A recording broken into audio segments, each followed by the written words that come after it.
Hallelujah. Praise the name of the Lord Jesus Christ for a new day. It's Friday morning here in Houston, Texas.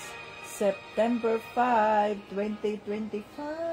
Thank you, Lord, sa panibagong umaga, Panginoon Jesucristo. Salamat po at kami ay muling nagising. Biyernes! Hallelujah! Biyernes na naman, nakaraos sa buong linggo. Biyernes. Ngayon ay huling araw ng trabaho sa linggong ito. The Lord willing.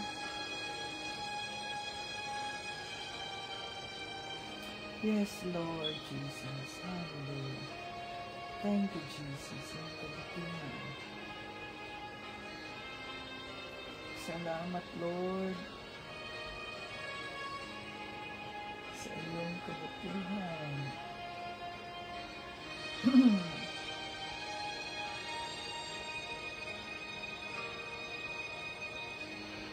God, you are so good to us.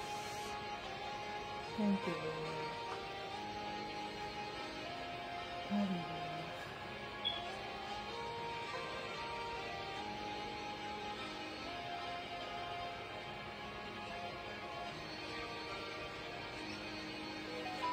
Hallelujah. Praise the Lord. Jesus Christ, King of Kings and Lord of Lords.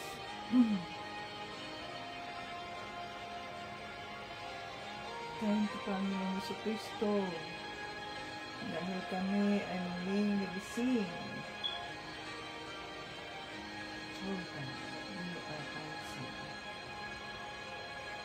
Worthy of all praises and adoration.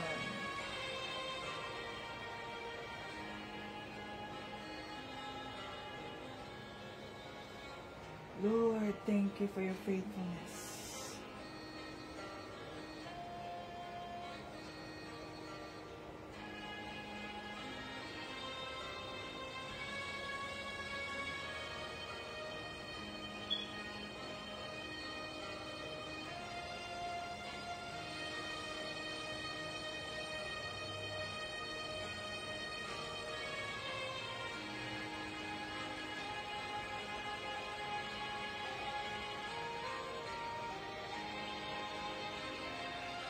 Thank you for your faithfulness.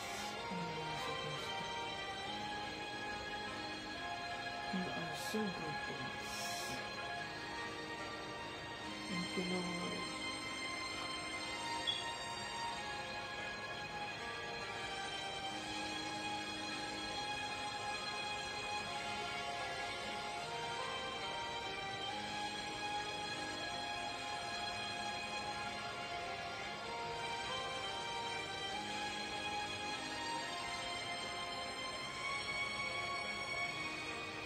It's Friday!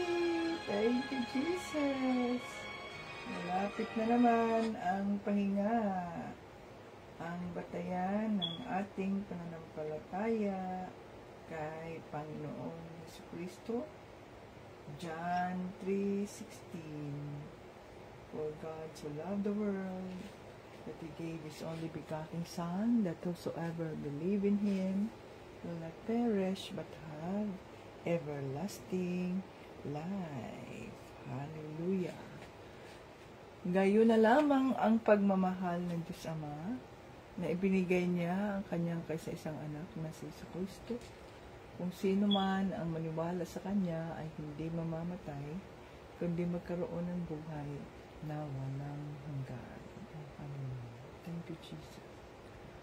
Happy moments, praise God. Difficult moments, seek God. Quiet moments, worship God.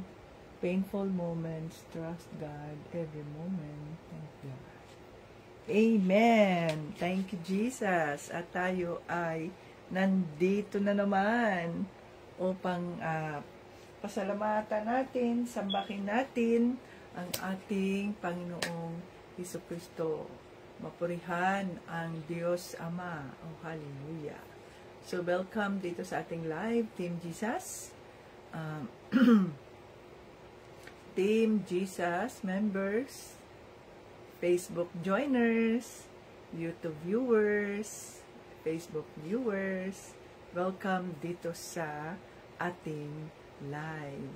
The Team Jesus is Call of Faith Daily Bible Study. Praise the Lord! At nakaraos tayo sa buwan ng Agosto. Ngayon ay September 5, 2025. At maraming mga complete attendance sa buwan ng Agosto. God willing ay kumpleto rin ang inyong attendance sa buwan ng September, no? At tayo ay matututo sa salita ng ating Panginoong Hesukristo. So, ayan, matuto tayo at sa ating pagkatuto ay unti-unti tayong binabago ng salita ng Diyos. At kung ano man ang ating mga ginagawang kasalanan, ay doon yung sinasabi natin yung guilt, no? Yung conviction ng Holy Spirit na ituwid ang ating mga kasalanan at ayusin ang ating mga buhay sapagkat ang ating Panginoong Diyos, ang ating Diyos, ang Diyos ay banal. Sa makatuwid, tayo ay maging banal din. Ayan, no, mga ka-Team Jesus.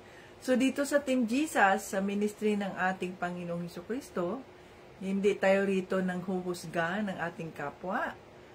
Ngunit, subalit tayo, ang ating papel dito sa Team Jesus ay upang maiahon yung ating mga kapatid, yung mga gustong magbago ang kanilang buhay, yung gustong maiayos ang kanilang mga buhay, upang sa ganoon ay maging matuwid sila sa harap ng Diyos, maging banal sila sa harap ng Diyos. So, hindi ito dahil ganito, ganyan, although mayroon tayong mga sinatawing requirements, sapagkat alam natin, mga ka-Team Jesus, kung ikaw ay isang member, no, remember ka ng Team Jesus Ministry, tandaan natin, tayo ang nagiging modelo. Tayo ang dapat na maging ilaw ng sanlibutan. Kaya, dapat ay matuwid ang ating pamumuhay. Kasi dala-dala natin ang banner ng ating Panginoong Hesukristo. Sa makatuwid, ang banner ng ating Panginoong Hesukristo ang siyang pinakamataas. The highest form yan kapag tayo ay, if we belong to the Lord Jesus Christ. Kaya kailangan nating ingatan ang ating pagdala, no, bilang living witness sa kabutihan ng ating Panginoong Hesukristo, nang sa ganoon ay hindi tayo makatisod sa ating kapwa o kaya sa ating mga kapitbahay o kaya sa ating mga kaibigan o mga pamilya na maaring sabihin natin, akala ko ba Christian yan, baptized by water, bakit gumagawa sila ng mga ganyan pa rin? So, natitisod yung iba sa atin, hindi na natin sila madala sa Panginoong Hesukristo sapagkat sabihin nilang wala namang kaibahan, wala namang pagbabago. Siya, ganyan naman, ginagawa naman niya yan. Hindi ako Kristiyano, pareho naman kami gumagawa ng ganyan. So, what's the difference? Diba? So, kailangan pag-ingatan natin, alagaan natin ang ating pananampalataya, at kung tayo ay nasa ministry, ay ang nakikita nila sa atin ay si Kristo. At tandaan natin, tayo ang ilaw ng sanlibutan. Kasi si Panginoong Hesukristo ang ilaw ng sanlibutan.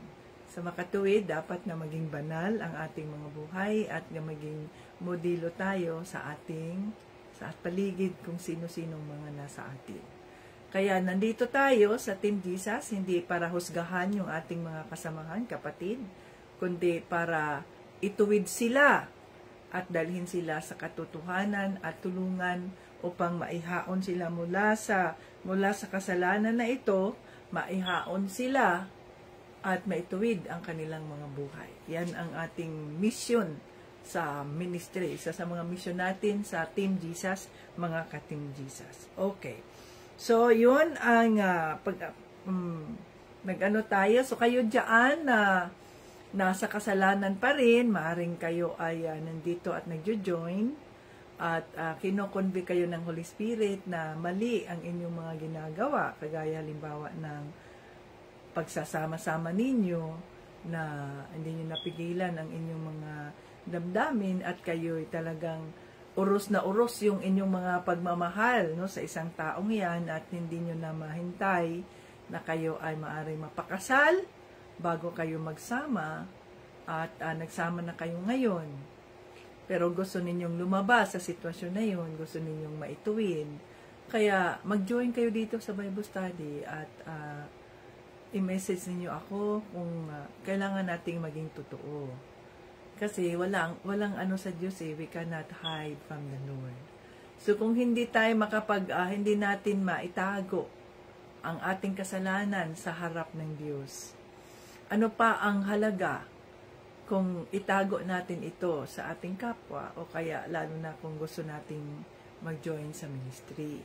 So dapat tayo ay maging matuwid, no, sa harap ng Diyos at huwag nating bahiran ng kadumihan yung ministry sapagkat to be fair doon sa ating mga kasamahan, halimbawa din dito sa amin na sinusunod lang namin ang kalooban ng ating Panginoong Jesucristo sa ministry. Kaya kailangan na maituwid natin kung sino man yung nasa kasalanan, lalo na yung fornication, mga ka-Team Jesus. So itinutuwid sa pamamagitan ng presensya at gabay ng Banal na Espiritu at sa pamamagitan ng probisyon ng ating Panginoong Jesucristo. Kung ano man ang maitutulong ng ministry ay ginagawa natin ito para yung yung dalawang taong ito, lalaki at babae, pwede na lang kung kayo ay puro babae at kayo ay puro lalaki at gusto nyong magpakasal, ayan ay hindi talaga natin kayang gawin, no? Although we love our friends na sila ay mga nasa LGBTs, subalit hindi natin, we do not condone sin. So hindi tayo nagtotolerate ng kasalanan. Kaya kung kayo ay nasa sitwasyon na nagli-live-in kayo, nagkakasala kayo, nasa fornication kayo, pinagdadasal namin kayo na ang Holy Spirit ang mag-convict sa inyo na lumabas kayo doon sa kasalanan na yun at gumawa kayo ng mga hakbang upang maituwid ang inyong mga buhay at nang sa ganoon pagpapalain kayo ng ating Panginoong Hesus. Okay? So, ayan. So, ganun lang yun, mga ka-Team Jesus. Kasi we cannot serve two masters. Ang ating mga bibig ay nagpupuri sa ating Panginoong Jesucristo, subalit ang puso natin ay puno ng kasamaan. So we cannot do that. Either you serve the Lord or you serve the evil. Or you go on with your flesh. Ganon yun, no? So tayo ay magpuri sa ating Panginoong Jesucristo. Huwag na nating patagalin yung kasalanan na yan, mga ka-Team Jesus. No, huwag nating patagalin. Kasi hindi natin alam kung kailan dumating o darating si Panginoong Jesucristo. Hindi natin alam.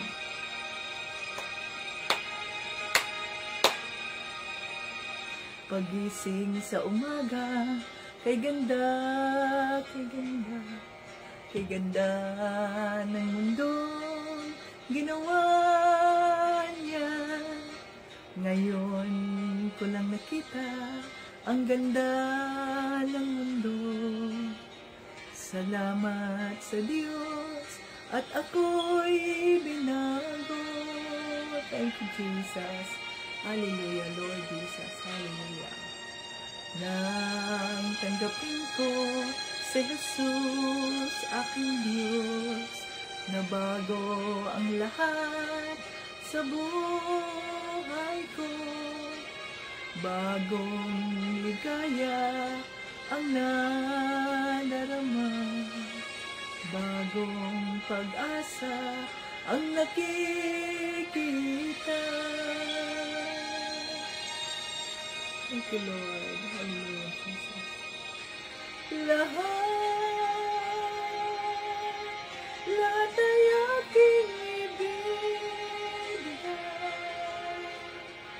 ibibigay pati aking buhay upang purihin siya.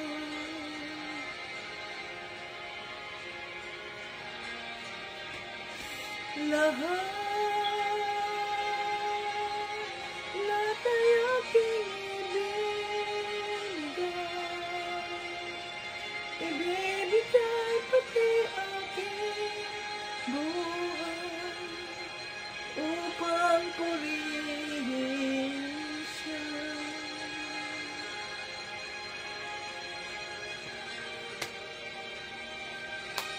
Yes, Lord. Hallelujah, Jesus. Nag-uumapaw ang aking saya, pagmamahal niya ang nadarama, kay ganda ng buhay na nasa kanya. Purihin ang Diyos, purihin si Jesus.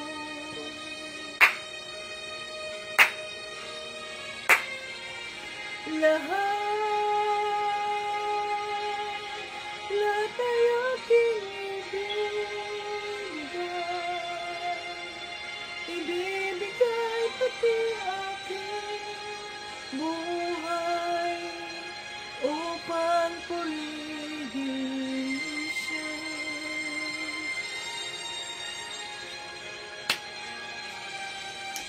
Lahat ay aking ibibigay pati aking buhay upang purihin siya. Yes, Lord.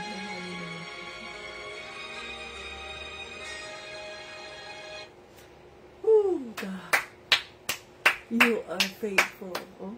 Great is thy faithfulness. Lamentations 3:22-23. Panginoong Hesus, napakabuti niyo po, napakabuti niyo po. Grabe ang iyong katapatan sa iyong mga anak, sa mga taong nagpapakumbaba sa inyo at humihingi ng kapatawaran sa mga nagagawa naming mga kasalanan, nagawa nilang kasalanan. Lord, salamat po.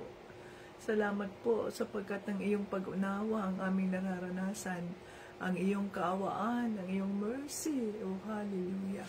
We praise your name, Father. We glorify your name, oh God, in the name of Jesus and by the blood of Jesus. Oh, hallelujah. Salamat po.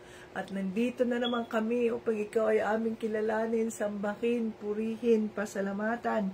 Oh, hallelujah, Jesus. Thank you, Lord, sa iyong kabutihan, Lord. Napakabuti mo po. Salamat po. Dahil hindi ka nagkulang sa amin, Panginoong Hesus. Salamat sa iyong banal na Espiritu na sa araw-araw ay nagabay sa amin. Salamat sa iyong bilyonis na mga anghel na sa araw-araw ay iniligtas kami sa anumang plano ng kaaway mo. Salamat sa Diyos! To God be the glory and honor. Oh, hallelujah. Great is thy faithfulness. Patuloy kaming nagpapakumbaba sa trono ng iyong kaawaan. Kinikilala namin na kami ay makasalanan, na kami ay walang magagawa kung wala ka, Panginoong Jesucristo. Ikaw ang tunay na parasan. You are the real vine, and we are just the branches.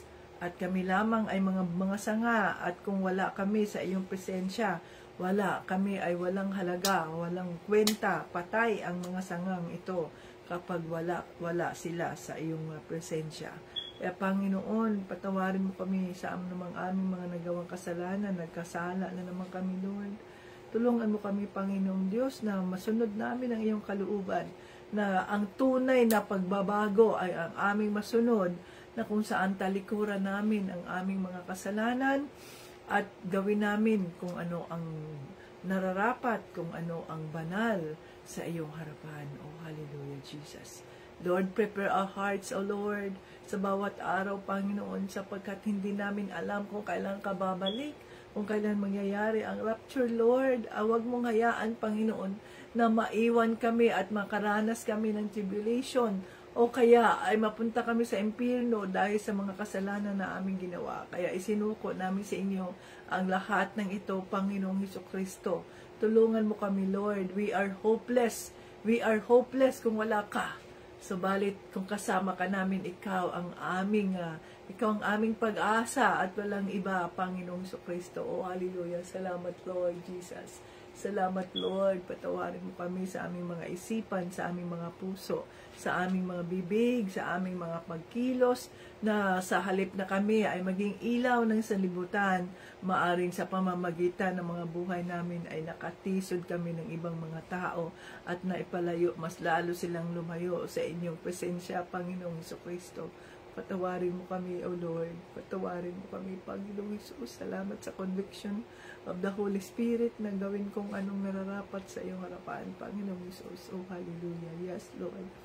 Salamat, O Diyos, sa kapatawaran ng aming mga kasalanan, kagaya ng pagpapatawad namin sa mga taong nagkasala sa amin, sa mga taong nanakit, sa mga taong nag-uusig sa amin, hanggang sa aming pananampalataya sa iyo.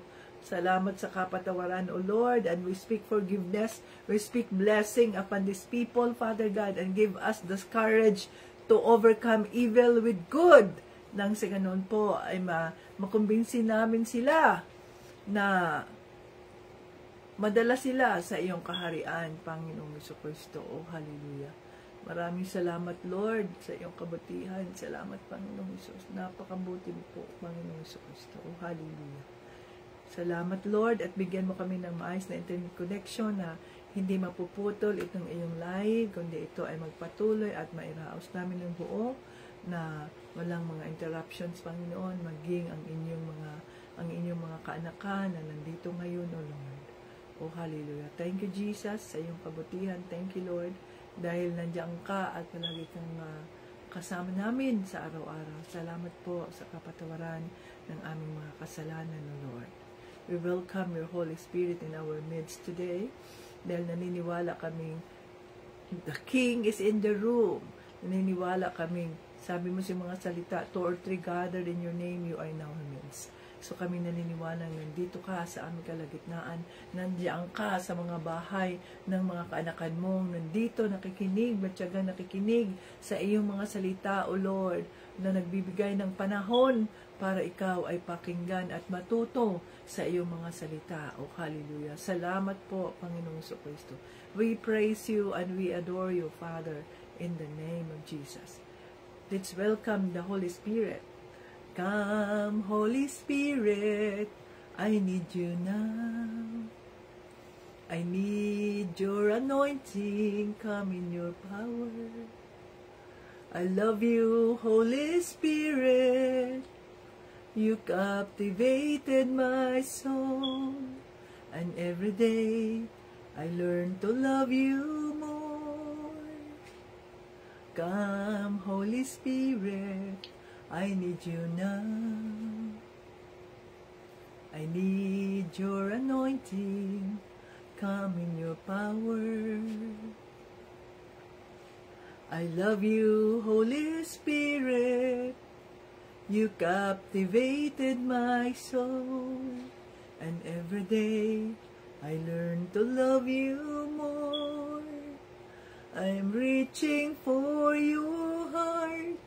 You hold my life in your hands, drawing me closer to you. I feel your power renewed. Nothing compares to this place, where I could see you face to face. I worship you in spirit and in truth. I'm reaching for your heart. You hold my life in your hands, drawing me closer to you.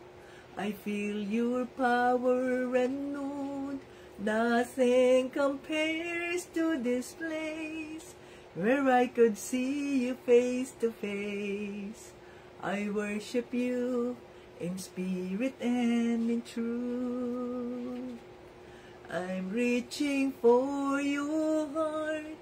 You hold my life in your hands, drawing me closer to you. I feel your power and mood. Nothing compares to this place, where I could see you face to face. I worship you in spirit and in truth. We worship you in spirit and in truth. Hallelujah, Father God. Sinasama ka namin sa espiritu at sa katotohanan. Mangusap po kayo nang sa ganoon po ay patuloy mong baguhin ang aming mga buhay. Nang sa ganoon ay masunod namin ang iyong kalooban at kami ay maging kagaya kay Panginoong Jesucristo. We will have a heart that is like Christ, na puno ng pagpapakumbaba, puno ng pag-unawa, puno ng kaawaan sa aming mga kapatid, sa aming kapwa, Panginoon, upang sila po ay madala namin sa iyong kaharian. Oh, hallelujah. Maraming salamat po. Dinideklara namin na ang live na ito ay holy, sanctified by the blood of Jesus, at itago mo ang iyong lingkod, Panginoong Jesucristo, sa cross ni Panginoon, sa iyong cross, upang hindi ako ang makikita, kundi ang makikita ay ang iyong kabutihan, ang iyong kaawaan, ang iyong pagmamahal na walang hanggan. O hallelujah. Lahat ng ito ay aming hinihiling, pinasasalamatan sa pangalan ni Jesucristo at ng Banal na Espiritu. Lahat ng papuri at parangal ay binabalik namin sa Diyos Ama. Amen! Hallelujah! God is good. God is great. God, great is thy faithfulness. Thank you, Jesus. Ayan. So, welcome dito sa ating live, mga katindisas, at salamat sa inyong pagbigay ng panahon. So, kahapon ay tinuruan tayo sa ating ng Banal na Espiritu tungkol sa pagtitiis. So, kailangan nating magtiis bilang mga Kristiyano. Kaya nga, no, yung sa panahon nila ni Panginoong Jesucristo, yung mga pari, mga katindisas, ay hindi sila single, kundi sila ay may mga asawa, no? Pero yung mga asawa nila ay pure, virgin. Sa panahon nila ni Moses, sa panahon nila ni Aaron, no? Ang mga pari nila ay may mga asawa. Kagaya ng tatay ni John the Baptist. So, ang tatay ni John the Baptist ay isang pari. No, isang pari, si Zachariah. At siya ay nag-asawa. Ang kanyang asawa ay si Elizabeth. No. Si Elizabeth nang naging asawa niya, o wife niya, ay virgin si Elizabeth. At siya talaga ang unang lalaki. Si Zachariah ang unang asawa ni Elizabeth. Kasi sa kanilang kultura, kung halimbawa, ang panganay ay nag-asawa, ang panganay ay nakapag-asawa, no? Tapos ang panganay na lalaki, mayroon pa siyang mga kapatid na mga lalaki din na wala pang asawa. So, kung yung panganay na yon ay mamatay, okay, ang sa kanilang tradisyon sa Israel, sa mga Hudyo, pag namatay yung panganay, ang susunod na mag-aalaga o magpapakasal sa naiwan yung balo na yon ay ang kapatid. O yun. O paano kung ang kapatid na ito ay pari o priest, Levi? So, hindi siya pwedeng magpakasal doon sa babae na yan sapagkat hindi na siya virgin. Bakit ginagawa nila yon? Sapagkat ang tao, mga kapatid, ay natural sa atin na yung laman natin ba, no? Yung sinasabing yung gusto natin sa ating laman. So, para hindi sila magkasala, ang mga pari, kagaya ngayon, sa nangyayari ngayon sa kasalukuyan, no? Sa ang mga pari ay nagkakaanak, pero nandoon pa rin sila, nagsasakramen pa rin sila sa sa simbahan. Kahit nagkakasala sila, mali na yung ginagawa nila. Kaya sa panahon, sa mga Hudiyo, pinapaasawa nila itong mga pare kung hindi man sila makapagpipigil sa kanilang mga nararamdaman. Dahil normal man yan, human need man yan. So, mas mabuting mag-asawa sila at yung asawa lang nila ang kanilang doon lang sila lang dalawa talaga, wala nang iba. Yung ang sinisipingan nila para sa ganoon ay hindi sila magkasala. Di kagaya ngayon sa kasalukuyan ay may mga pare pero meron naman silang mga sideline sa gabi o meron pala silang mga kinakatagpo na ganyan, girlfriend nila, ganun. Wala nang sanctity niyan, wala nang holiness. So, nagiging mapagkunwari na sila kaysa sa yung ginawa ng mga Hudiyo na ang mga pare, mabuti pang ipakasal para sa ganoon ay holy pa rin sila kahit na sumisiping sila doon mismo sa kanilang mga asawa. No? So, ganun yun. Natural yan sa tao, mga katinjisas. Kaya kung kayo ay nagkagusto kayo sa isang lalaki o sa isang babae, kung hindi niyo, sabi nga, pagtitiis, kung hindi natin matiis yung ating nararamdaman, edi magpakasal kayo para maging maayos ang inyong mga buhay. Okay? Hindi kayo magkakasala. Yung sabi nga, huwag kayong magtaka sa mamibigat na pagsubok na nararanasan ninyo. So kapag sinusubok ang inyong mga pananampalataya, huwag ninyong isipin kung ano na ang mangyayari sa inyo. Sa halip, magalak kayo dahil nakikibahagi kayo sa mga hirap ni Kristo. So kung ang ating mga kasalanan ay inexpose ng ating Panginoong Kristo, ito ay dahil mahal ka niya. Ito ay dahil mahal niya tayo. Great is thy faithfulness.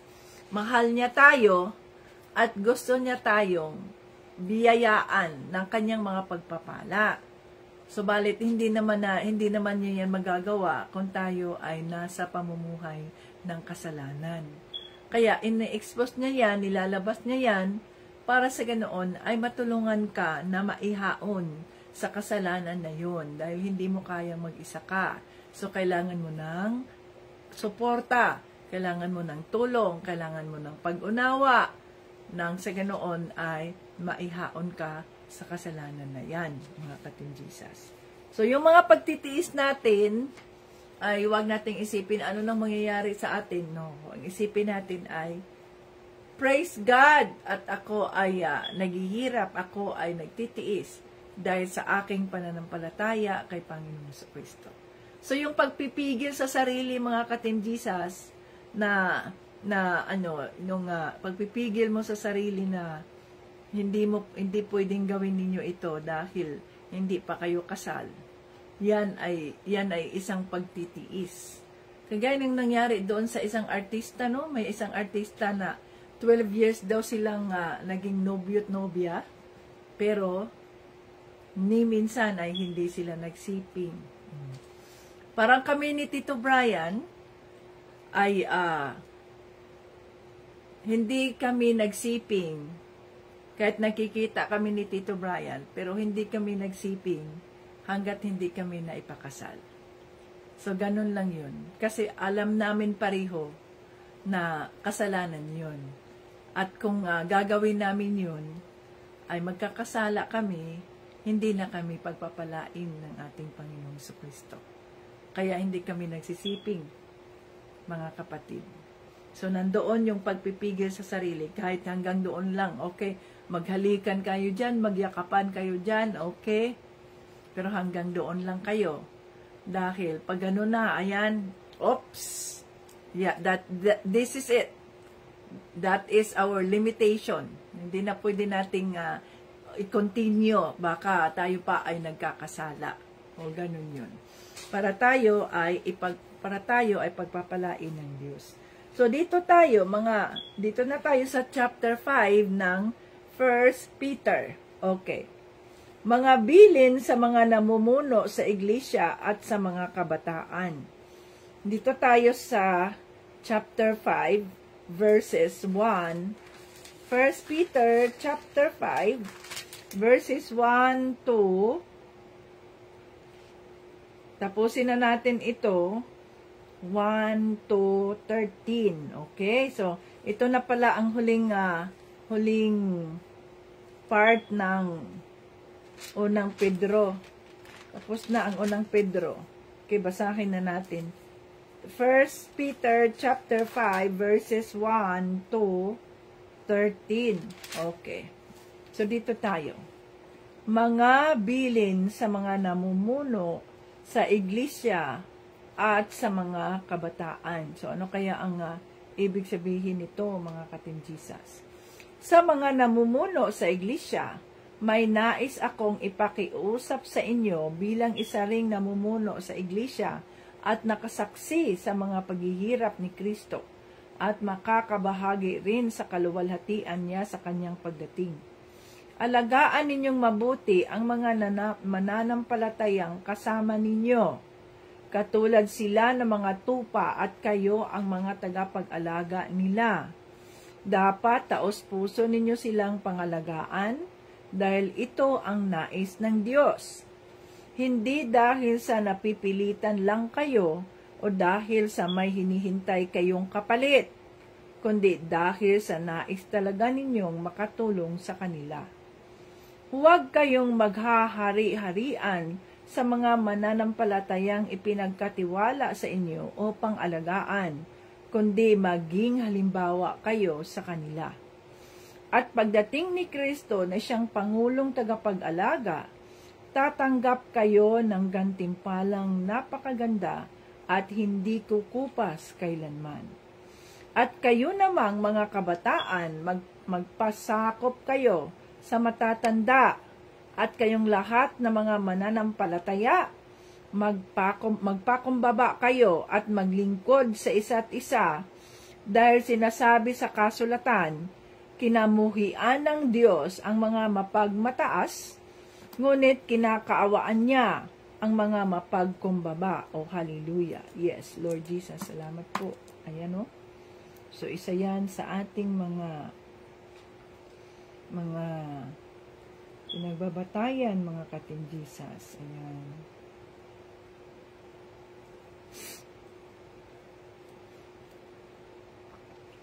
Kaya, dito na tayo sa 6. Kaya magpasakop kayo sa kapangyarihan ng Diyos, dahil darating ang araw na parangalan niya kayo. Ipagkatiwala nyo sa Kanya ang lahat ng kabalisahan nyo, dahil nagmamalasakit siya sa inyo. Humanda kayo at mag-ingat, dahil ang kaaway ninyong si Satanas ay umaali-aligid na parang liyong umaatungal at naghahanap ng malalapa. Patatagin ninyo ang inyong pananampalataya sa Diyos at labanan ninyo si Satanas. Alalahanin ninyong hindi lang kayo ang naghihirap, kundi pati ang mga kapatid nyo kay Kristo sa buong mundo. Nararanasan din nila ang mga paghihirap na ito. Maikling panahon lang ang paghihirap ninyo. Pagkatapos nito, tutulungan kayo ng Diyos para maging ganap ang buhay ninyo. At siya rin ang magpapatatag at magpapalakas sa inyo, dahil siya ang pinagmumulan ng lahat ng pagpapala. Pinili niya kayo upang makabahagi rin sa walang hanggang kaluwalhatian niya sa pamamagitan ng pakikipag-isa ninyo kay Kristo. Purihin siya sa kapangyarihan niyang walang hanggan. Hallelujah. Mga pangangamusta. Dito tayo sa 12. Isinulat ko sa inyo ang maikling sulat na ito sa tulong ni Silvanus.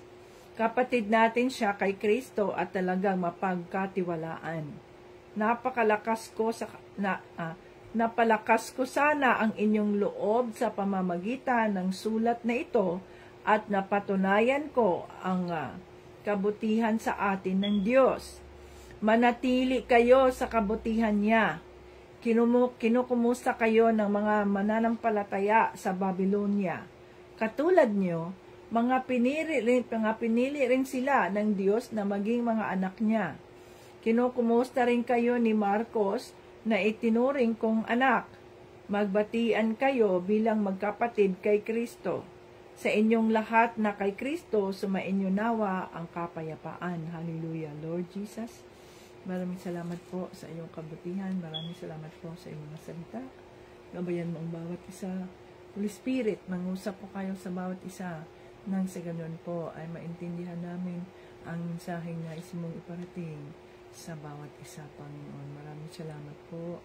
Lahat ng ito ay aming nihiling sa pangalan ni Jesucristo.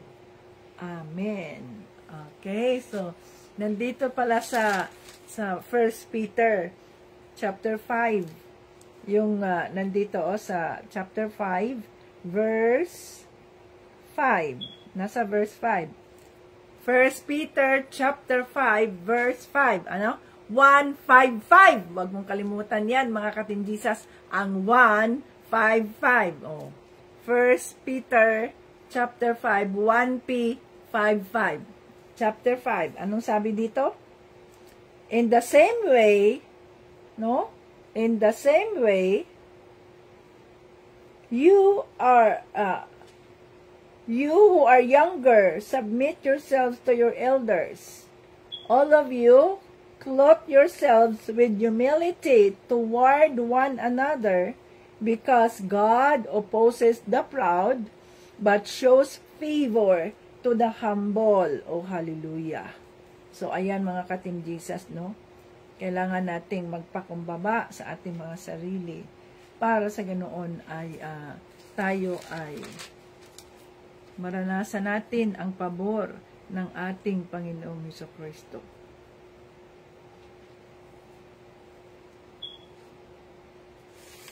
Hallelujah.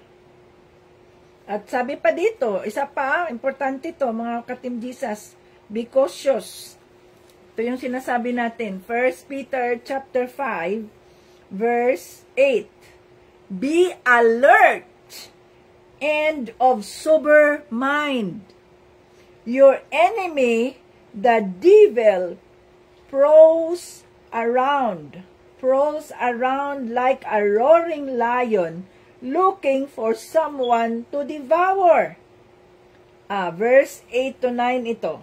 Resist him, standing firm in the faith, because you know that the family of believers throughout the world is undergoing the same kind of suffering. Kaya pag-usapan na natin ang mensahe ng ating Panginoong Jesucristo. Dito tayo sa halimbawa dito sa Team Jesus Ministry, mga ka-Team Jesus.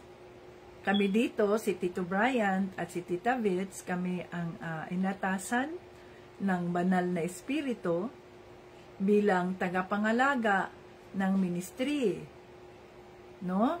Kay Panginoong Jesucristo, tapos si Tito Brian, si Tita Vitz, so kami yung itinuring na tagapangalaga, kami yung itinuring sa ministry na elders natin dito sa ministry. Kahit na maaring mas bata man kami sa inyo, pero kami ang tinawag ng ating Panginoong Jesucristo upang sa ganoon ay maging tagabantay ng kanyang mga tupa. So, kayo ay mga tupa ng ating Panginoong Jesucristo at kami ang inatasan ng banal na espiritu na magbantay sa inyo, mag-iingat sa inyo. Kaya ito yung sinasabi dito sa salita ng Diyos, yung mga namumuno, no? Sa iglesia. Anong sabi dito? Alagaan ninyong mabuti ang mga mananampalatayang kasama ninyo, katulad sila ng mga tupa at kayo ang mga tagapag-alaga nila. Dapat taos puso. Kaya nga, sinasabi natin, in fairness, mga ka-Team Jesus, sa mga taong ginagamit ng Diyos sa ministry, sa mga taong nagsakripisyo ng kanilang mga buhay, no? Nagsakripisyo kasi alam ninyo, ang Panginoon, ayaw ng Panginoon na tamad tayo. Diba? So alam niya na sa pamamagitan ng ating mga pagkilos, sa pamamagitan ng ating mga gawa, sa pamamagitan ng ating mga trabaho, ang sabi niya, I will bless the works of your hands. Kaya kami rito bilang tagasunod ni Panginoong Jesucristo at tinawag kami sa kanyang ministry, hindi kami rito mga katimjisas nagtatamad-tamaran. Si Tito Bryant, araw at gabi yan. Umaga ngayon, kahapon, nag-struggle na naman siya dahil sa sobrang init pa rin ngayon. Umiinit, umuulan, no? Nagbago-bago ang panahon dahil malapit nang magbago yung season, yung fall season.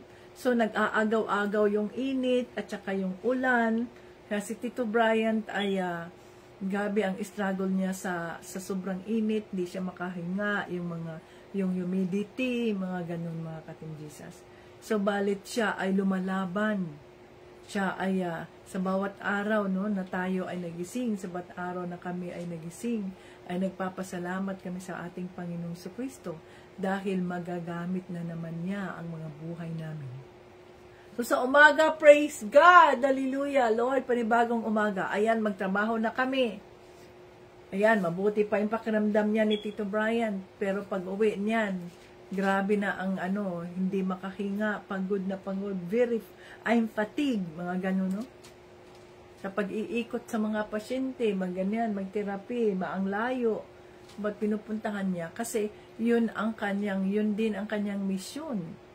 Ang misyon niya ay upang ipagdasal itong mga pamilyang ito, ipagdasal itong mga taong ito, itong mga pasyente namin, pasyente ng Diyos na ibinigay sa amin para ingatan sila, alagaan sila, ipagdasal, magterapi siya kahit malayo, no? Yan ang mission niya. At isa sa mission din niya ay kung ang company ng Diyos, ang D&G ay may proceed at magagamit 'yon para makatulong sa ministry. To God be the glory. Para 'yon ang gamitin ng ating Panginoong Jesucristo para sa kanyang ministry, para sa kanyang kapurihan. To God be the glory. Ako rin dito, nagtatrabaho pa ako sa D&G, ayan, mayroon pang Joy Home Healthcare, na overwhelming ang trabaho ko, ganito, ganyan, no? Dito pa sa ministry, araw-araw, it's not easy. Subalit, ang sabi dito sa salita ng Diyos, mga katimjisas, dapat taos puso ninyo silang pangalagaan, dahil ito ang nais ng Diyos.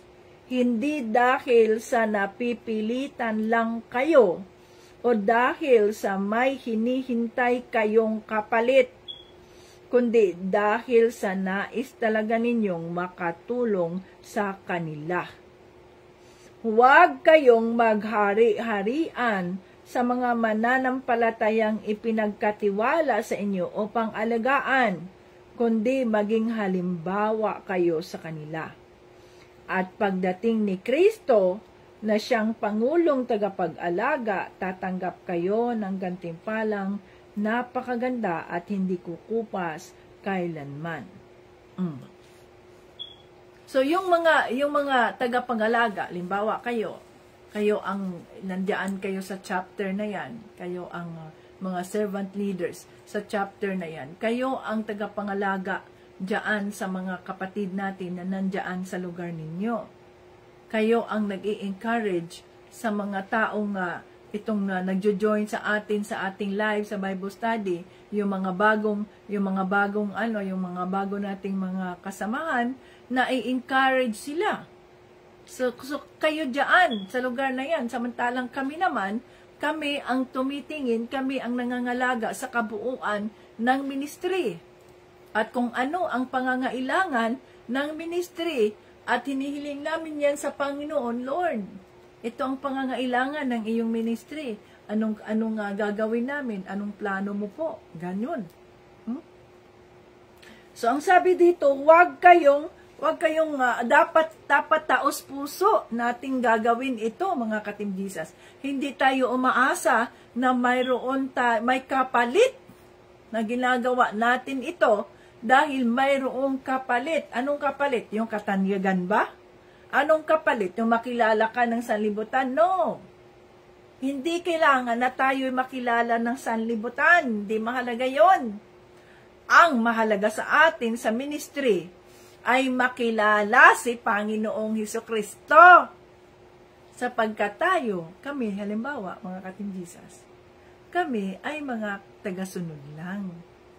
Kaya nga, mga tagapangalaga lang kami ng mga tupa ng Diyos. Kayo ang mga tupa ng ating Panginoong Hesukristo at ginamit kami upang sa Ginoon ay madala kayo sa kanyang kaharian, maalagaan kayo, maituwid kayo, magabayan kayo na, brother or sister, mali man yung inyong ginawa. So, hindi pwedeng magpapatuloy ka dyan. Kasi nga, hindi tayo pwedeng magsilbi sa demonyo, at the same time, magsilbi tayo sa Diyos. Kailangan maituwid mo yan. Maituwid ninyo. Ano ang pwedeng maitulong ng ministry? Para sa ganoon ay maituwid ang mga buhay ninyo. No? Maging banal kayo sa harap ng Diyos. So, taos puso, bukal sa puso naming ginagawa itong ministry sapagkat dito kami tinawag ng ating Panginoong Hesukristo. 2016 nag-umpisa ang ministry ng Team Jesus.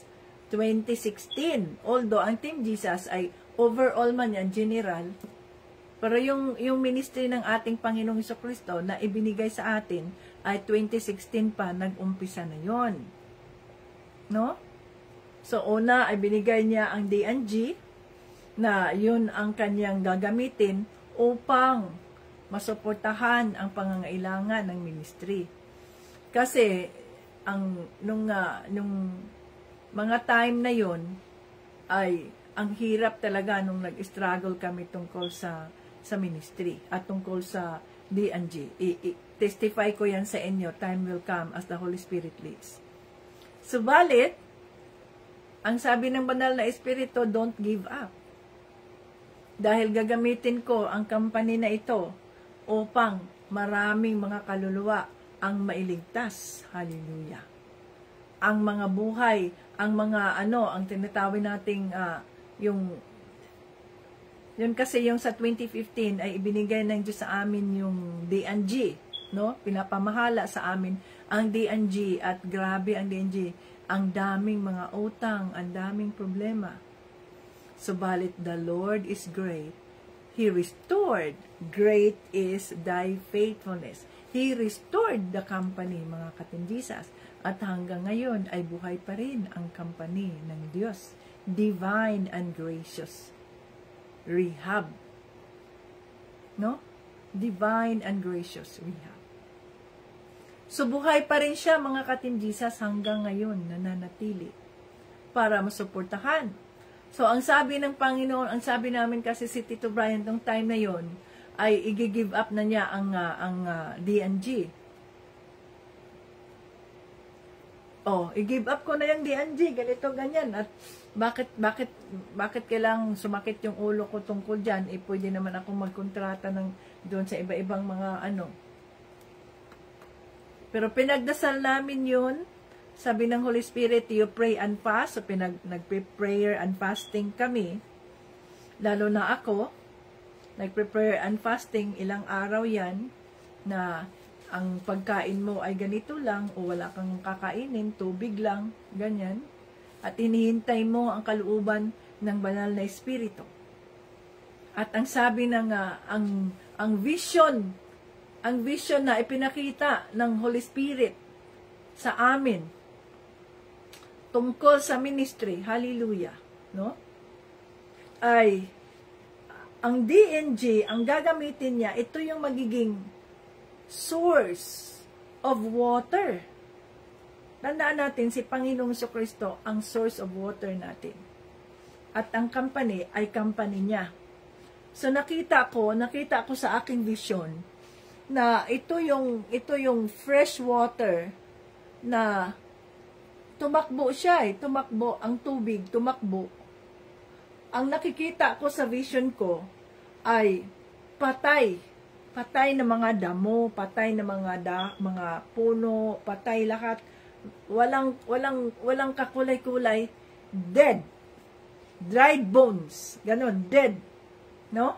Walang kakulay-kulay yung nakikita ko. Tapos nandito ang DNG. Dumadagundong yung water.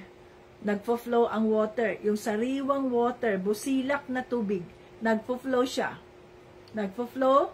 Tapos lahat ng kanyang nadadaanan. Dito sa kanan, dito sa kaliwa, lahat ng nadadaanan niya ay unti-unti siyang nabubuhay. Dumadamo na, nagigreen na ang damo dito. Nagigreen ang damo dito sa kanan, dito sa kaliwa.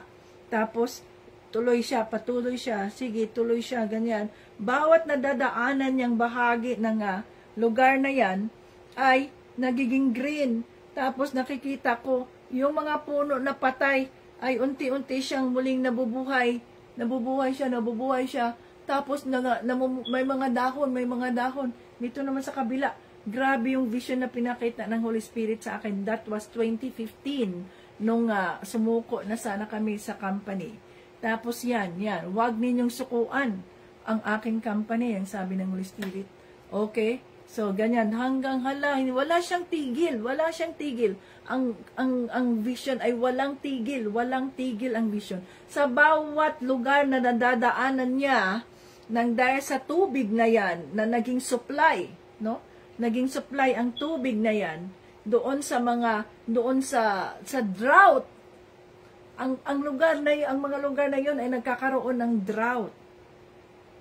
Ibig sabihin nun, tuyong-tuyo ang mga lugar na yon. So, sa bawat pagdaan ng tubig na yon na sariwa, alam natin na si Jesus Christ is the living water.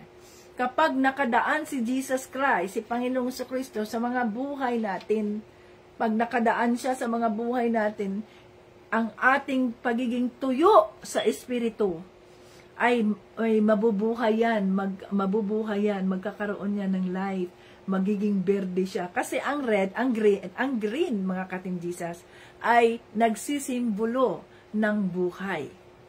So kapag ang isang tanim ay natuyo, so nagiging brown na yan, na wala na siyang kakulay-kulay. Pero kapag berde, ang berde ay nangangahulugang buhay. So kung si Panginoong Jesucristo ang makakadaan sa buhay natin, ay babaguhin niya ang ating mga buhay. Mabubuhay tayo, magkakakulay ang buhay natin, mamumunga tayo, mamumulaklak. Ang ganda, nakikita ko, ang ganda ng garden na yon, ang ganda ng lugar na yon. Wow, grabe. Ang tatangkad ng mga puno. Hallelujah. To God be the glory. So, sabi ng Holy Spirit, huwag niyong sukuan. This is the vision that the Lord will do to this company. To God be the glory. Kaya hanggang ngayon, 10 years na ang company at ginagamit ang Panginoong ng Panginoong Jesucristo ang kanyang company upang dumaloy, to God be the glory.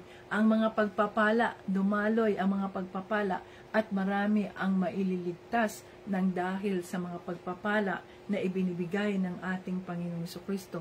Maraming mga buhay ang maitutuwid, maraming mga taong nagkakasala, subalit gustong maituwid ang kanilang mga buhay na naitutuwid ng dahil sa pagpapala na ibinibigay ng ating Panginoong Jesucristo sa ministry, sa kanyang company. To God be the glory. Hallelujah. See? Si Panginoong Jesucristo ang daluyan. Si Panginoong Jesucristo ang tubig na dumadaloy, ang sariwang tubig, refreshing. Yan. Siya ang sariwang tubig na dumadaloy At kapag ito ay dumadaloy sa mga buhay natin, binabago tayo ng ating Panginoong Hesus. Kaya tinanggap namin ang responsibilidad. Alam nyo ba mga katimdisas, na ang responsibilidad namin ay napakabigat? Patong-patong ang aming mga responsibilidad bilang tagapamahala ng ministry ng Diyos. Hindi madali yun. Subalit kaya namin gawin yun dahil kasama natin si Panginoong Kristo. We can do all things to Christ who strengthens us. Hallelujah. No? To God be the glory. So, ganun yung vision. At alam ko, pinapaalala pa rin sa akin ng banal na Espiritu. Sinasabi niya sa akin, di ba? Sabi ko sa iyo, huwag niyong sukuan ng company.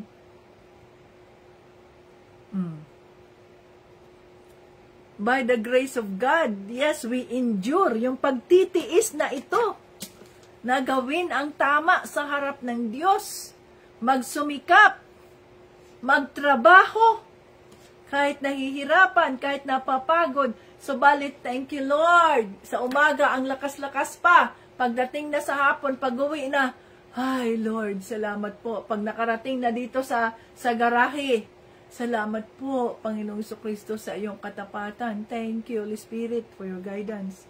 Thank you, billions of angels of the Lord. We are safe and protected. Balik na naman kami sa bahay mo. Salamat po. No? By the grace of God. Oh, hallelujah. So, ganun yun mga katimdisas. Hindi madali ang pagsunod kay Kristo. Kung susundin natin ang kanyang kalooban. At kung tayo ay ginamit ng Panginoon upang pamahalaan ang ministry, kailangan nating maging firm.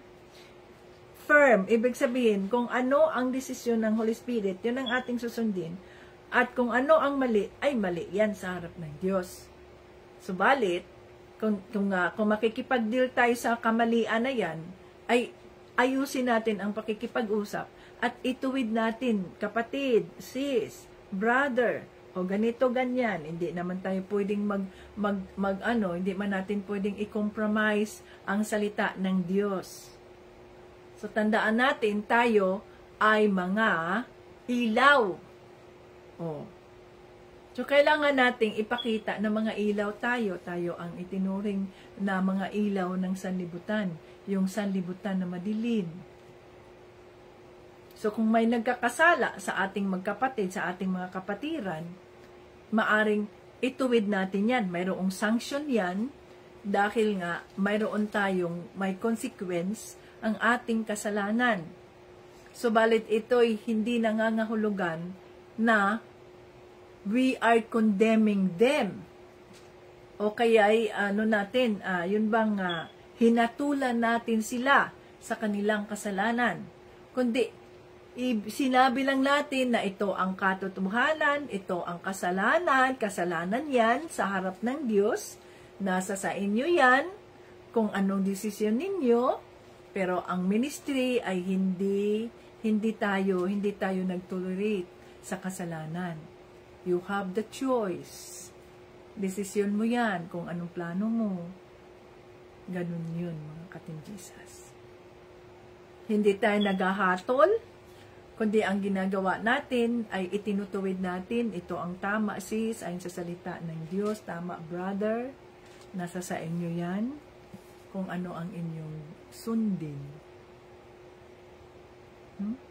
Na tayo, na may kababaang loob, hindi tayo para tayong mga hari at reyna, kung tayo ay ginamit ng Panginoon, na tayo tagapamahala, tayo ay, tagapamahala lang tayo ng mga tupa ng Diyos sa makatuwid, ayusin natin, ituwid natin, mali yung ginawa mo, o nasa sayo yan, kung susunod ka, kung ayaw mo, it's your choice. Kung gusto mo naman, o di ayusin mo buhay mo. Anong maitulong ng ministry? Ano ang maitulong ng ating Panginoong Jesucristo nang sa ganoon ay hindi ka magpapatuloy na nandoon sa kasalanan mo. At, tita, kailangan po namin ang ganito, kailangan po namin ang ganyan. O sige, alamin ninyo. Anong kailangan, anong maitulong? Alamin ninyo ang kailangan ninyong kunin. Magkano naman yan para ipagdasal natin ang provision ng Diyos nang sa ganoon ay maiayos ang mga buhay ninyo. No? Hindi natin pinahihiya ang ating kapwa. Hindi natin pinahihiya ang ating mga kapatid na nagkakasala. Kundi nire-rebuke natin, sinasama natin ang katotohanan. Ito ang katotohanan. Nasa sa inyo na yan kung ano ang inyong sundin. Ang katotohanan o ang manatili kayo sa kasalanan. Kasi, anong sabi dito? Be alert!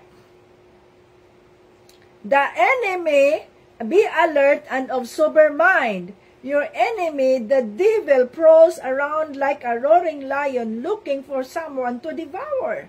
Resist him, standing firm in the faith. Oh. So kung may mga tukso, kasi nga ang demonyo, 'di ba? Ang demonyo ay umiikot-ikot lang. The enemy, the devil, umiikot lang siya. At anong sabi? Waiting for someone to devour. Naghihintay lang ang kaaway ng Diyos, umiikot-ikot dito sa atin, no? Titingin-tingin lang yan sa mga ginagawa natin. Be, tingnan nga natin ito si ganyan. Be, tingnan ko, ay, ayan, may nakita siyang may nakita siyang loophole, may nakita siyang kasalanan mo. May nakita siya. Sa kinikilos mo, sinasalita mo, kasi hindi man niya nababasa ang isipan natin. Hindi niya nababasa, hindi niya nararamdaman ang nararamdaman natin hanggat hindi natin yan sinasabi. Hanggat hindi niya nakikita, hanggat hindi niya naririnig. He is not God, He is just a creation, He is just an angel. No, hindi siya Diyos ang enemy, ang demonyo. Hindi siya Diyos. Creation lang siya. Creation lang siya ng Diyos Ama. Kaya kung tayo ay may mga Kristo at alam natin ang ating mga karapatan bilang mga anak ng Diyos, alam natin na wala nang hold sa atin ang demonyo. Oh, ang demonyo ay naghihintay lang ng pagkakataon para eto na, oh, ayan, nandiyan ang tukso sa'yo. Ayan, di ka nakapigil sa iyong nararamdaman. Napasok ka sa tukso ng demonyo. Hindi mo napigilan. Ang sabi dito, the enemy is like a roaring lion waiting for someone to devour. Ang sabi sa salita ng Diyos sa chapter 1 Peter, chapter 5, verse 9, resist him, standing firm in the faith. Oh. See? Utos ng Diyos yan. Nasa salita ng Diyos yan. Resist him, standing firm in your faith. No. Hindi pwede. Dati pa yung, alimbawa, yung bata pa tayo ba, no? Tapos, may mga ganyan, mga temptation. No! Hindi pwede. Bakit? Kristiyano ka eh. I'm standing on the Word of God. Hindi pwede. Ito lang ang pwede natin. Hanggang dyan lang tayo. But beyond that, no. Ganon yun. Be firm in your faith! Kailangan nating maging matatag sa ating pananampalataya kay Kristo. Kaya nga, kailangan nating mag-meditate araw-araw. Kailangan nating hingin ang gabay ng banal na Espiritu. Isuko natin ang ating mga sitwasyon, ang ating mga nararamdaman. Bago pa mangyari yan, ang tukso na yan, ang Holy Spirit, nagbibigay na yan sa atin ng prompting kung tayo ay talagang nasa presensya ng banal na Espiritu. Ang Holy Spirit ay nagpo-prompt na yan. Oops! Red flag yan. Ops! Warning! Tokso yan sa'yo. Kasi alam natin, alam niyo mga ka-Team Jesus, ang demonyo, tinitira niya tayo doon sa mga bagay na vulnerable tayo. Vulnerable. Ibig sabihin nun ay, doon tayo, yun ang ating weakness ba?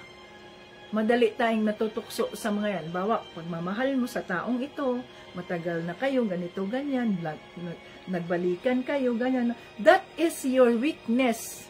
Doon ka titirahin ng masama, ng demonyo, sa anumang kahinaan meron tayo. Pero anong sabi sa salita ng Diyos? In my weaknesses, you are my strength, Lord. O see? Sa ating kahinaan, si Panginoong Hesukristo ang ating lakas.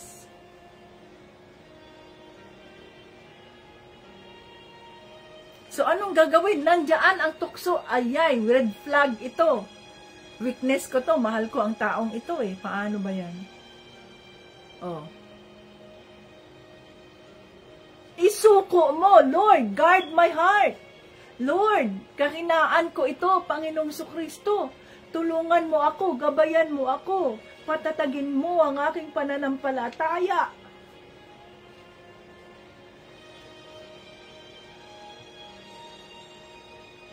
No? Kung hindi tayo nagkulang sa ating pakikipag-usap kay Panginoong Jesucristo,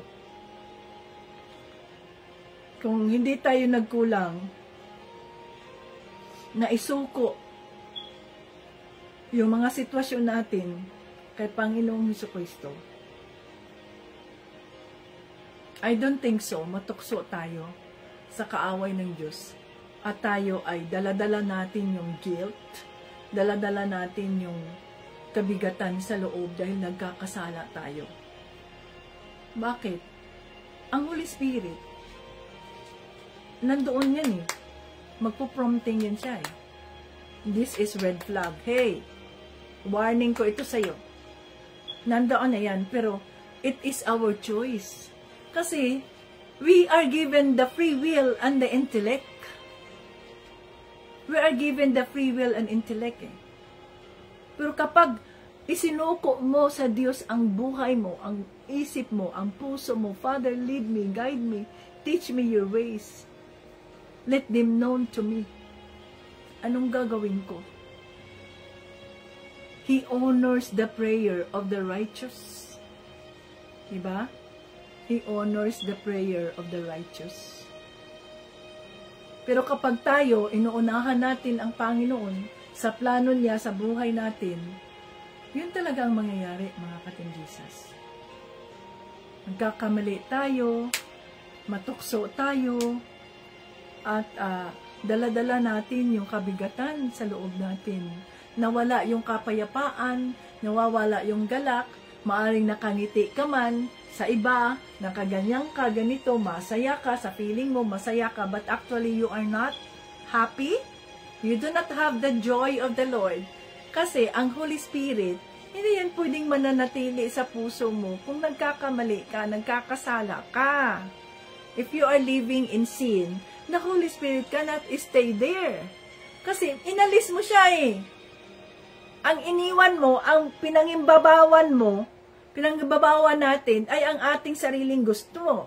Ay ang ating emosyon. Ay ang gusto natin. Gusto natin. This is what I want. This is what I want. And the Holy Spirit is telling us, no anak, this is the right thing to do.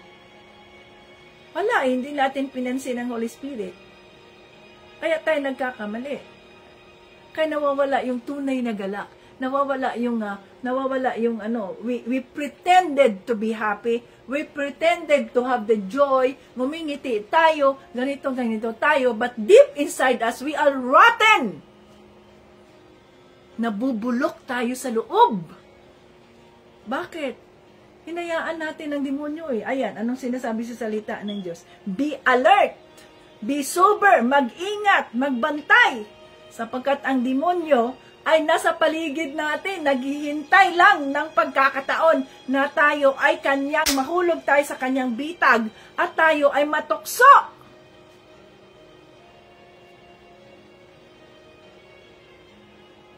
So, napakabuti ng Panginoon, mga ka-Team Jesus.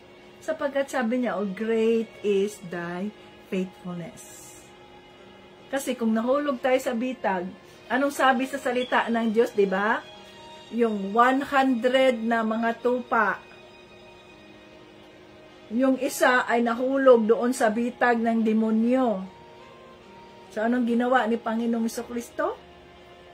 Iniwan niya yung 99 na mga tupa na yon upang hanapin itong tupa na nalaglag. Itong tupa na naandoon, na nawala nawala sa landas. Itong tupa na kasi ang sabi sa salita ng Diyos, my sheep hears my voice. Kasi itong mga sheep, mga ka-Team Jesus, itong mga karnero, limited yung kanilang paningin, limited. Hindi yan sila nakakakita ng mabuti. Sa pamamagitan lamang ng pandinig, doon sila sumusunod. Kaya nga doon sa salita ng Diyos, my sheep hears my voice. My sheep listens to my voice. So, ang mga tupa, kahit na sino pang magsasalita dyan, ganyan, pag hindi nila kabisado ang boses, kung hindi nila kilala ang boses na yon ang kanilang tagabantay, yon ang kanilang shepherd, hindi yan gagalaw, hindi ka papansinin yan. So, balit kung ang nagsasalita ay ang kanilang tagabantay, kung ang nagsasalita ay ang kanilang shepherd, hey, magagaya, ganyan. Pupunta yan sila sa'yo. Pupunta talaga yan sila sa'yo. Yun ang katangian ng sheep. At tayo nga ay itinuturing na tupa, sheep. Mga tupa tayo. Kaya nga, fix your eyes to Jesus, the author and finisher of our faith. Bakit? Ang limitado ang ating pagtingin. Kaya kailangan tayong tumingin sa Diyos, Panginoong Kristo. At ang pakikinggan lamang natin ay ang kanyang boses, ang bulong ng banal na Espiritu. Hindi yung pakinggan natin yung mga demonyo na nagsasabi, okay lang yan. Tanggap naman yan ngayon sa kasalukuyan, sa society. Tanggap naman yung mga ginagawang mga ganyan. Natural naman yan, that is normal. Wala namang kaibahan dyan. Wala namang kaibahan, wala namang tanggap naman yan sa society. Ibig sabihin nun, pwede na yan yung gawin ninyo yan. Sa halip na, ang pakinggan natin ay ang boses ng banal na Espiritu na huwag anak, mali yan. Ikaw, ang katawan mo ay banal. Ang Diyos na lumikha sa iyo ay banal. Kaya dapat maging banal ka rin. O, tumanggap ka na kay Panginoong Kristo. Nasilyado ka na sa dugo ni Kristo, nasilyado ka na sa banal na Espiritu, naging you are sealed, you are covered by the blood of Jesus. Kaya nga yung helmet of salvation ay kailangang armor of God, ay kailangang natin. O, ano nangyari? Hindi man natin pinakinggan ang boses ng banal na Espiritu. Ang pinakinggan man natin ay ang demonyo na, not okay lang yan. Natural naman yan. Maging ang mga magulang, naging konsentidor. Sa halip na ang mga magulang ang magturo sa kanilang mga anak. Kahit kayo mga matatanda na, nasa tamang edad na kayo, bilang mga Kristiyano, hindi namin pinapayagan na mangyari yan sa inyo.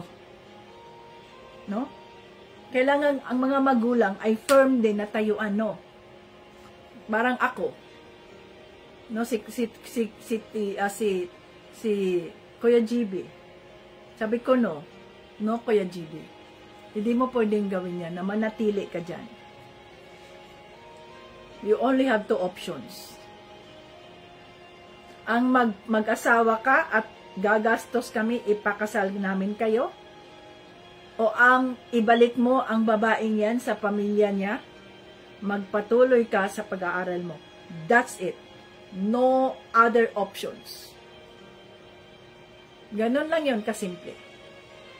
Ganon dapat ang mga magulang. Maging firm kayo.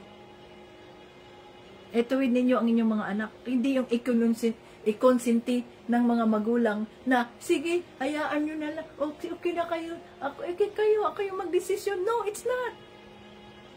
The parent should be there to stand on the what is right. Para itong mga anak ay magabayan din na hintayin ninyo, magtiis kayo na hindi kayo muna magsama. Hindi yung kung anong gusto ng katawan natin, go! Kahit kasalanan, go! O, ano ngayon? We suffer from the consequence of our sin. Naputol ang mga pagpapala ng Diyos, ang mga pribilehiyo na dapat natatanggap mo. Ang kagalakan sa puso, ang kasiyahan, ang kapayapaan na nakakatulog ka kahit naghihirap ka, nakakatulog ka kahit nagtitiis ka, nakakatulog ka ng maayos, you are at peace, na kahit na anong mangyari, darating si Panginoong Jesucristo mamaya, bukas, kailanman, Lord, my heart is ready, my heart is pure, sinusunod ko ang kalooban mo, Panginoong Jesucristo, sa buhay ko, pinagtitiisan ko, nagtitiis ako, dahil ayoko magkasala sa iyo, Panginoong Hesus, sapagkat inuna kita, minahal kita, you are my first love. Oh. Hindi nangyari. See? Hindi ko sinadyang magsalita sa inyo ng ganito. Yan ang sinasabi sa salita ng Diyos. That is the truth. And the truth hurts us. But it will change us for the better kung tayo ay magpakumbaba sa harap ng Diyos at humingi ng kapatawaran at itigil natin ang kasalanan na yan. Huwag nating ipagpatuloy ang kasalanan kahit alam mong kasalanan. Kasi nga, binibigyan ka na ng pagkakataon ng Diyos na mapatawad ka niya. Oh, tinuloy mo pa rin. Sa halip na maging holy ka, humingi ka na ng kapatawaran sa Panginoong Jesucristo. Okay, nandoon na yung kapayapaan niya, pero nagpatuloy ka pa rin. Hindi ka gumawa ng hakbang na baguhin ang buhay mo. Ops, sandali lang. My body is holy, so my God is holy, the one that I believe is holy. Pinatawad na niya ako sa aking ginawa. Kaya, ops, dyan na muna tayo. Hanggat hindi tayo makasal, dyan muna tayo. Ganon dapat. Hindi yun, humingi ka na ng tawad sa Diyos, iiyak-iyak ka pa dyan. Pero nagpapatuloy ka pa rin naman sa iyong kasalanan. Paano ka nakahingi ng tawad? You did not repent. Hindi totoo ang paghingi mo ng patawad sa Diyos sapagkat nagpapatuloy ka pa rin sa kasalanan mo sa halip na gumawa ka ng hakbang. Ops! Sandali lang! That's your choice. It's not my choice. It's your choice. Yan ang sabi ng banal na Espiritu sa atin. Pag humingi na tayo ng kapatawaran sa ginawa natin, huwag na tayo magpatuloy sa kasalanan na yan. Pagtiisan natin yung laman ng ating katawan, pagtiisan natin yan hanggang sa tayo ay maituwid. Maging legal ang ating pagsasama. Hanggang sa dumating ang pagkakataon na the Lord will answer our prayer. Ganito, ganyan. Yun ang tama. Ang sinasabi ditong pagtitiis. It's your choice. O, tingnan ninyo. Dahil sa ating mga kasalanan ay naputol yung sabihin natin yung mga pribilehiyo, yung pabor na ibinigay ng Diyos sa atin na ganyan, naputol. Bakit? Dahil pinili mo. O, ayan, nagsabi ng Holy Spirit sa'yo, huwag yan dahil pinili mo pa rin na sundin ang kalooban ng sarili mo, ang demonyo. Di yan. Pero napakabuti ng ating Panginoong Jesucristo dahil ang 99 ay iniwan niya, hinanap ka niya. Hinanap niya tayo. Tayo ang mga tupang ligaw. Hinanap niya tayo, ansang ka na? Nasang ka na? O. Kasi yung isang tupa ay naligaw. Hindi niya narinig ang shepherd niya, ang tagabantay. Nasaan na yung tagabantay? Hindi man nakakakita. Kung saan na siya pumupunta. Ganon ang mga tupa eh. Kung saan na pumupunta, ayan na. Ayun na, nasando na sa kapahamakan. Pero ang ating Panginoong Kristo, siya ang ating tagabantay, our shepherd. At hinanap ka niya. Hinanap niya ako upang tayo ay mabigyan ng panibagong pagkakataon na maibalik. Buti, kung mailigtas pa tayo ng Panginoon. Paano kung madisgrasya ka? Paano kung mamatay ka na? Paano kung kunin ka na ng Diyos? Paano kung wala na yung pagkakataon na yon na mabago pa ang buhay mo? Saan ang panpunta mo? Doon ka sa impyerno. Kagaya ba ng mga nangyayari sa, halimbawa, yung mga sakuna na hindi naman natin inaasahang mangyari? Paano kung ang mga taong ito ay nasa kasalanan, hindi sila nagsisi sa kanilang mga kasalanan, at nananatili pa rin sila sa kanilang kasalanan? Saan na sila ngayon? Ngayong nasa salita ng Diyos naman yan na after death is judgment. Yun ba, hindi ba natin kinatatakutan yan kung anong mangyayari sa bukas? Kung tayo ay hindi matuwid sa harap ng Diyos? Tandaan natin, ang ating buhay ay hindi siya sigurado. Subalit, ang ating kamatayan ay sigurado.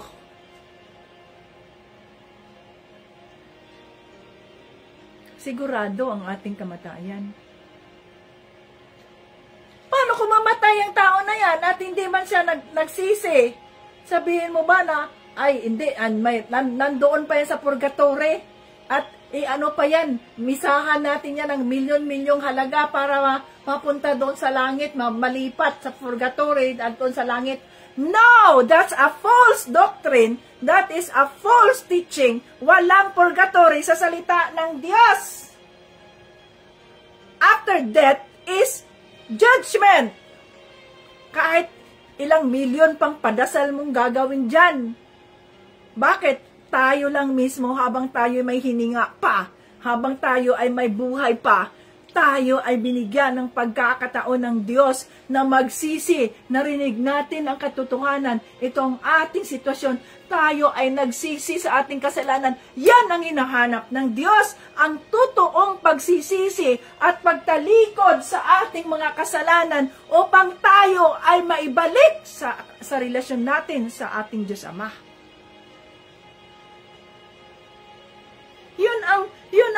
Yun ang dapat na i-fear ba ng tao kung alam niya ang katotohanan na anong mangyayari sa akin pag nananatili ako sa kasalanan na ito at bigla ako mamatay.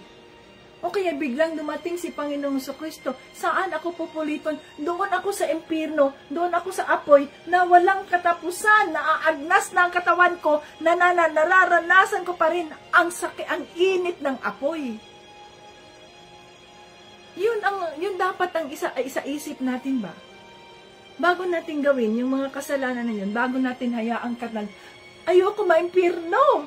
Naku, no. Ayoko maimpyerno. Mas mahalaga sa akin si Panginoong Kristo. Mas mahalaga sa akin ang aking pananampalataya sa Kanya.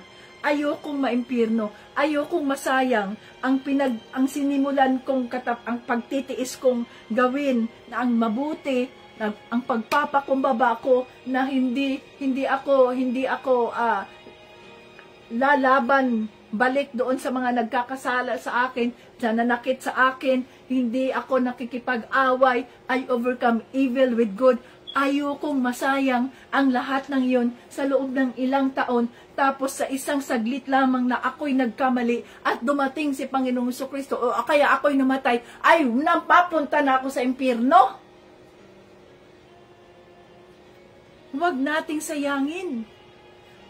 Balikan natin ang mga pagtitiis natin, ang ating mga pagpipigil sa mga sarili natin, sa ating inis, sa ating galit, sa ganito, dahil iniisip mo, Lord, Lord, mali po yung mga ganyan, Lord. Sabi mo, Lord, vengeance is not ours, it's the Lord's. Kaya hindi po ako maghihiganti kahit gaano kasakit itong nararamdaman ko, gaanong panlalait ng taong ito sa akin, gaanong pang-uusig ng taong itong sa akin, gaanong pagpapakumbaba ng sobrang liit ng tingin ng taong ito sa akin. Subalit hindi ko hahayaang matukso ako ng demonyo, na mainis ako, na magalit ako sa kanya, kundi Lord, ipinagdadasal ko siya, kasi yun ang sabi mo sa iyong salita, Panginoong Diyos, love your enemy, bless those who pray for those who persecute you, bless your enemies.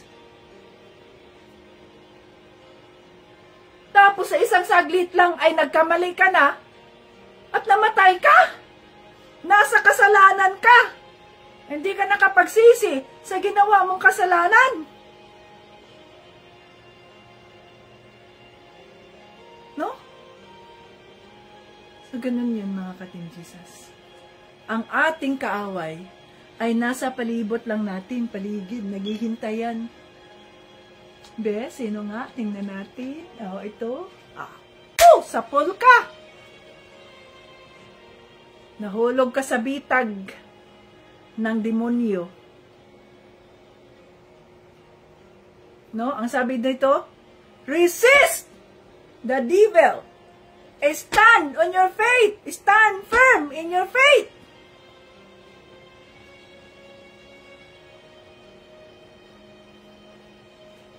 Alam niyo ba mga ka-Team Jesus na sa bawat mananampalataya o sa bawat member ng Team Jesus na nawawala sa membership, grabe yung lungkot ng mga puso namin dyan.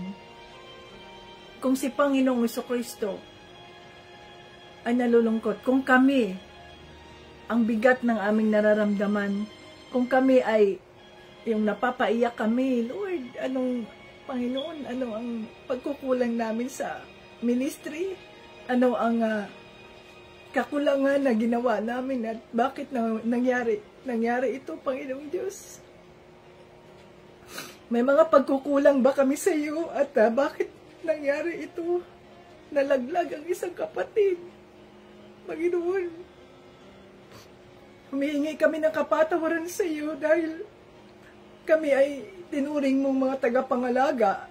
Subalit maaaring hindi namin naalagaan itong mga anak mo, itong mga kapatid na ito, itong body of Christ, Panginoong Diyos. Anong pagkukulang namin, Lord? Kasi mabigat sa amin yun, mga kapatid. Bawat isang kapatid na nawala sa ministry. Grabe. Pero kung kami man ay nasasaktan, ang Panginoong Jesucristo ay mas lalong nasasaktan. Kung kami man ay nasasaktan sa bawat kapatid na nawala sa ministry, pinagdadasal namin sila. Kahit wala na sila sa ministry, magpapatuloy pa rin sila sa kanilang pananampalataya. Humingi sila ng kapatawaran sa Diyos. Maniwala sila sa kanilang pinaniniwalaan sa pagtuturo na natanggap nila sa ministry, sa salita ng Diyos, sa John 3:16, magpatuloy pa rin sila. Bakit? Masakit sa amin yun. Para sa amin yun ay failure. Para sa amin, failure yun. No? Pero wala kaming magawa eh.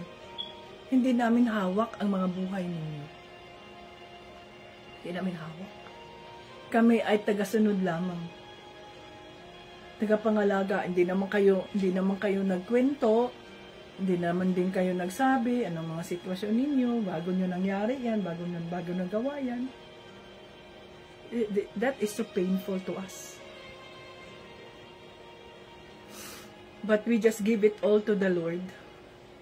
Kasi ang sabi niya, all things work together for good to those who love the Lord and is called for His purpose. No? Kaya yun ang sabi sa salita ng Diyos, oh.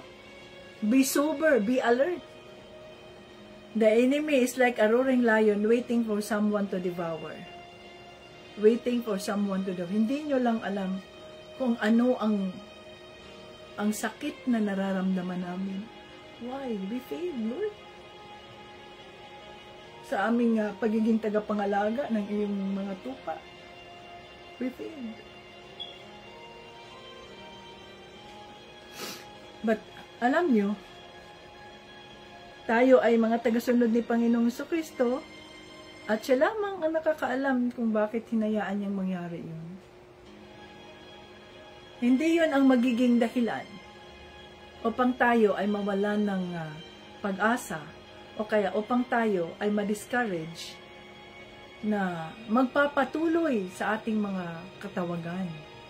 Magpapatuloy sa ating mga ginagawa. Hindi yun ang magiging dahilan para mawalan tayo ng pag-asa. Kakapagod ng sakripisyo natin dyan sa ministry. Tapos ganito, ganyan, mga ginagawa ng mga taong ito. Mga mapagkunwari, mga ganyan, mga double-sided, mga doble cara pala itong mga taong ito, mga ganyan, ganun. Hindi yun ang maging dahilan. Kahit sino pa kayo dyan, kahit sino pa, ano pang mga sitwasyon ninyo, kung tinatawag tayo sa Panginoon, sa kanyang ministry, kayo dyan, tinatawag kayo ng Panginoon saan kayo tinatawag niyang katawagan. Hindi yun dapat maging hadlang upang sa ganoon, no? Upang sa ganoon ay mawalan tayo ng pag-asa na itigil natin ang katawagan natin dahil na-discourage tayo eh. Parang ano kasi yan ng demonyo? Condemnation yan ng demonyo sa atin eh. Am I a failure? Are we a failure? After all those things, are we a failure, Lord? Pero hindi tayo makapagtanong sa Panginoong Jesucristo. Ang atin lamang, Panginoong Diyos, masunod ang iyong kalooban. Ginagawa mo to, nangyayari ito, dahil may plano ka. Ang plano ng ating Panginoong Jesucristo ay higit sa plano ng tao. Ang iniisip ng Diyos ay higit sa iniisip ng tao. Ang paraan ng Diyos ay higit sa paraan ng tao.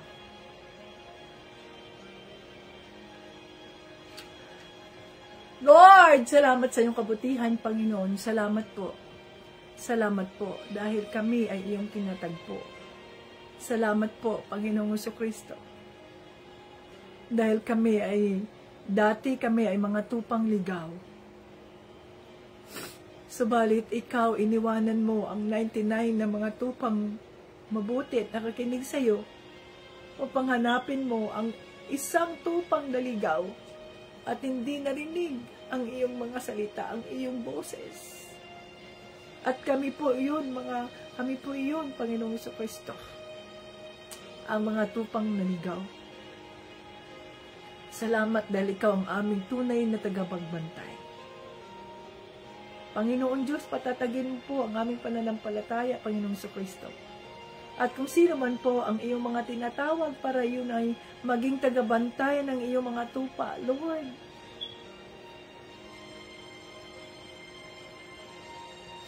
tulungan mo ang bawat isa, tulungan mo po, Panginoon Diyos, na kami ay maging mabuting tagapagbantay ng iyong mga tupa.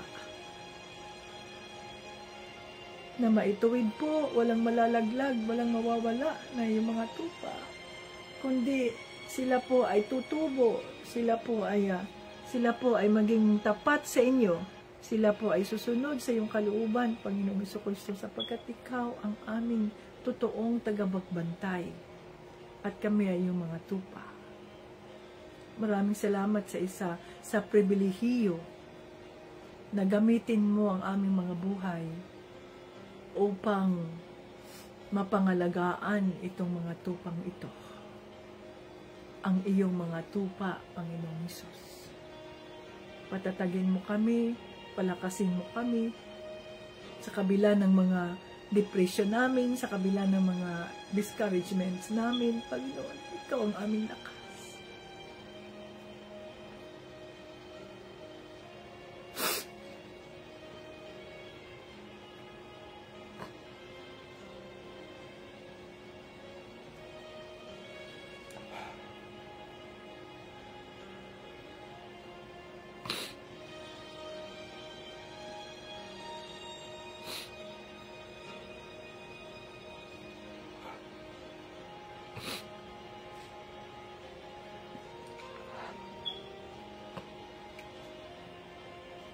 Salamat, Panginoon Diyos, sa kayong kabutihan. Great is thy faithfulness, O Lord.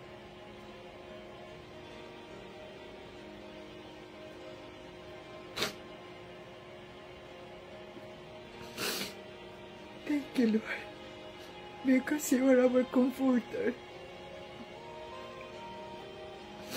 Thank you, Lord Jesus, sa iyong kabutihan. Patatagin mo ang bawat isa. Palakasin mo kami sa aming mga kahinaan. Bigyan mo kami ng kaligayahan. Bigyan mo kami, Panginoon Diyos, ng kagalakan sa mga puso namin sa kabila ng aming mga pinagdadaan ng pagsubok sa buhay, Panginoon. Ikaw ang aming lakas. Without you, we are nothing, Father God. We are nothing.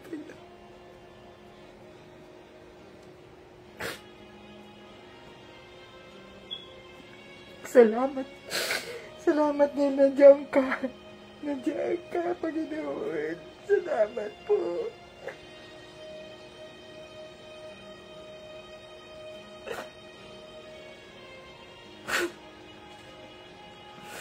Napakabuti mo. Napakabuti mo. Great is thy faithfulness, O Lord. Thank you.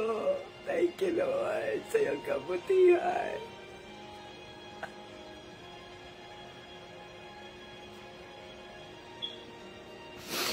Woo! Hallelujah! Ikaw ang tangi naming pag-asa, Panginoong Hesus, sa bawat araw po. We love you, Jesus. We love you, Jesus. Wala po kami magagawa kung wala ka. Banal na Espiritu, gabayan mo ang bawat isa ang iyong mga tupa. Nang sa ganun, hindi kami mawala sa landas. Kundi maging handa ang aming mga buhay, maging handa ang aming mga puso sa iyong muling pagbabalik. O sa rapture na mangyayari, Panginoong Hesus, maraming salamat po, Lord. Lahat ng ito ay aming pinasasalamatan sa inyo at lahat ng papuri at parangal ay binabalik namin sa Diyos Ama sa pangalan ni Jesus. Amen. Okay, mga ka-Team Jesus, hanggang sa muli, Jesus loves us. Bye-bye.